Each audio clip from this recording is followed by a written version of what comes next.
I should be at work, but instead I am inexplicably calm and sitting at the kitchen table drinking a cup of freshly brewed coffee. I needed this to calm down. I usually find this a very peaceful practice. I did this regularly when our kids were little. I would get up about an hour earlier than the rest of the household, just to enjoy the quiet. I guess it was something of a passion of mine. I'm Evan Johnson, by the way, happily married for 25 years. More precisely, I was happy a couple of hours ago. We have 4 children, the last of whom left home last year. My wife was depressed by empty nest syndrome. I think that's what she called it, so I advised her to start a hobby. I think she did just that. An hour ago, I didn't know his name. His name was Stallion. At least that's what she kept calling him. Do it, stud. Give it to me. It was strange that the aroma of their favorite coffee permeating the house did not interrupt them. Usually, when I made coffee, my wife Audrey would run downstairs before it was even ready. Audrey was very busy anyway, so that might explain why she hadn't smelled the scent yet. Tell me how much better I am than your spineless weakling husband. My God, you're so much better. My old Model 59, Smith & Wesson, sits loaded on the red oak kitchen counter next to my mug. I wondered whether to put it on safety and decided to do so. I had to be careful. Well, just in case, but after all, her boyfriend is a cop. How do I know this? Because when I got home early, his uniform and cummerbund were strewn across my living room floor, along with all of my wife's clothes, including her black lace crotchless Victoria's Secret panties. She bought them 2 months ago and showed them to me. I immediately started getting excited and told her to try them on, but she cooed. Boy, these are only for special occasions. I expected these for our 25th wedding anniversary, which came and went without her wearing them. I wonder what could be more special than this. My birthday? No, that was 2 days ago, now I know. The sounds of the bed, springs creaking, and the headboard hitting the wall continually penetrated my brain. And the headboard hitting the wall continually penetrated my brain. I had a hard time concentrating on what I had to do.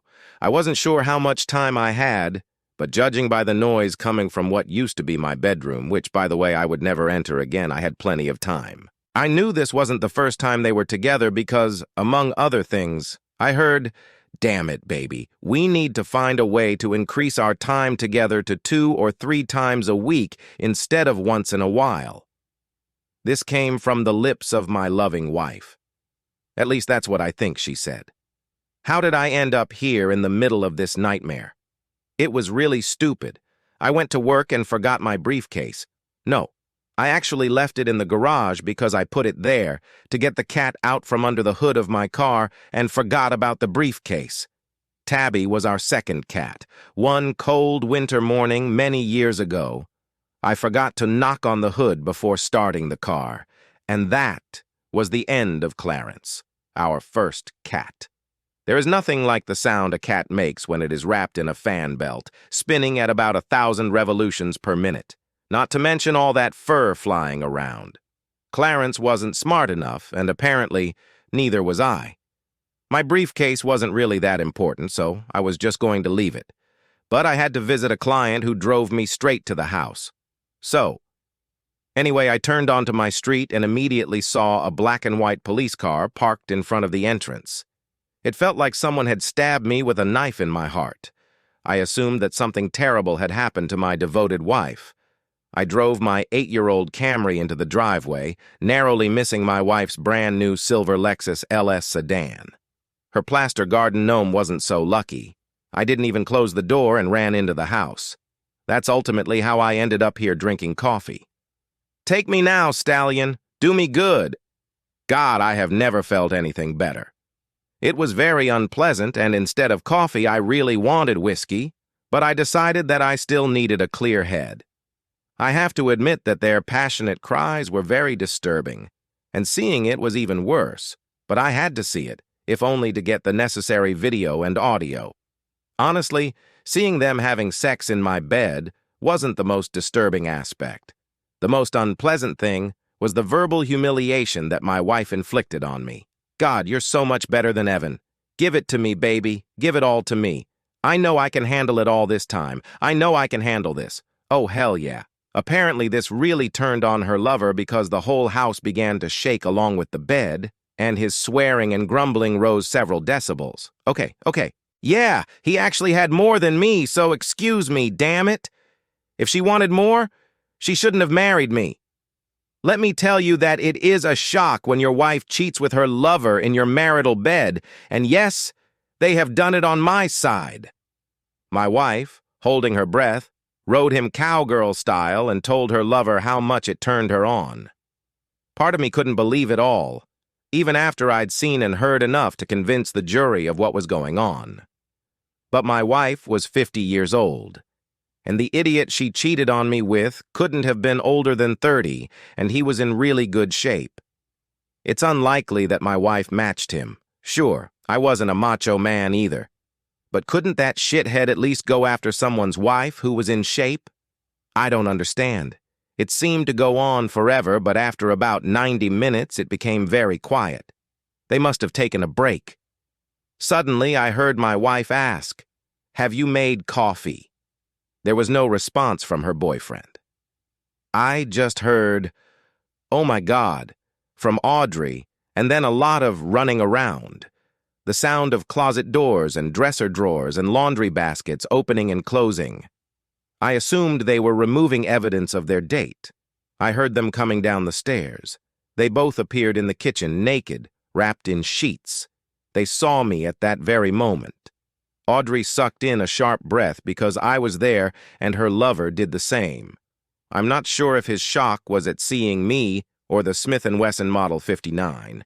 He glanced furtively in the direction of his uniform and immediately became desperate. "He's not there, Stallion." "What?" "Your service weapon.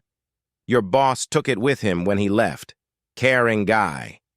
He literally began to fade before my eyes, and then I saw his lips tremble. In despair, he fell to his knees, losing the sheet in the process, and began frantically rummaging through the pile on the floor.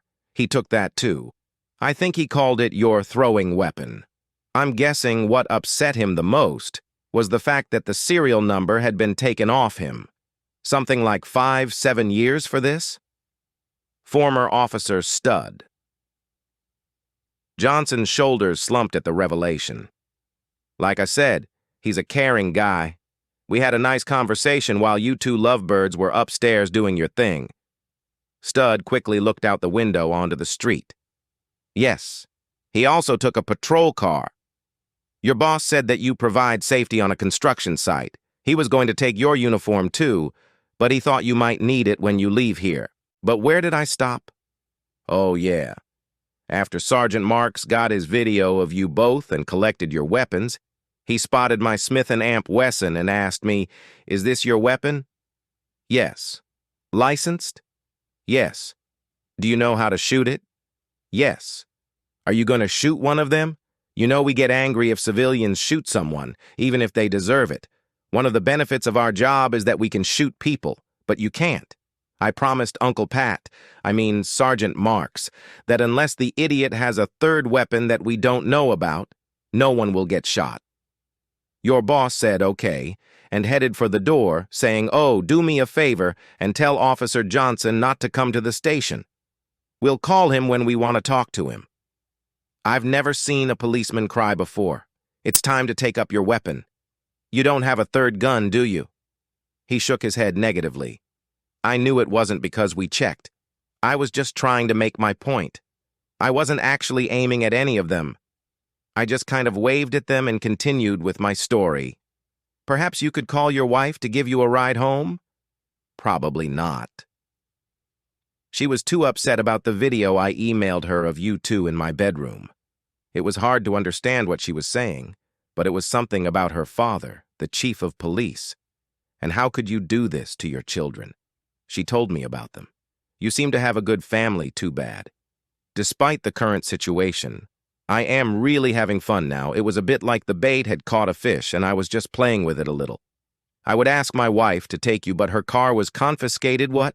Audrey squealed. The police impounded your car, Audrey, because there were a couple ounces of unaccounted weed in the front seat. Sergeant Mark said they usually just write a ticket if they do anything at all. but he feels like they owe me something for all the trouble the police department has caused me. Don't worry, he said. You can probably pick up the car in a few days after they do all their due diligence. Oh my God. Now she doesn't scream anymore. It was more of a sad moan, sort of like a lonely little hound howling at the moon. Well, officer, I think it's time for you to put on your uniform and leave. He did just that. As soon as he left, my wife found her speech again. Please, Evan, I love you. It didn't mean anything at all. It was easy. Hobbies, something like that. Oh, girl, it's a pity that you didn't tell me about this earlier. I was worried that you loved him and were going to divorce me. Wow, now I feel bad. I guess I really overreacted, didn't I? I mean, you love me and everything. Of course I love you, Evan. Why do you doubt it? Until now, she seemed to be in a state of shock, but now she was definitely nervous and was paying close attention to me. Well, I'm really sorry, but when I thought you didn't love me anymore, I sent the video to our kids. I just wanted them to see who their new dad would be. You may have to wait a bit before calling them.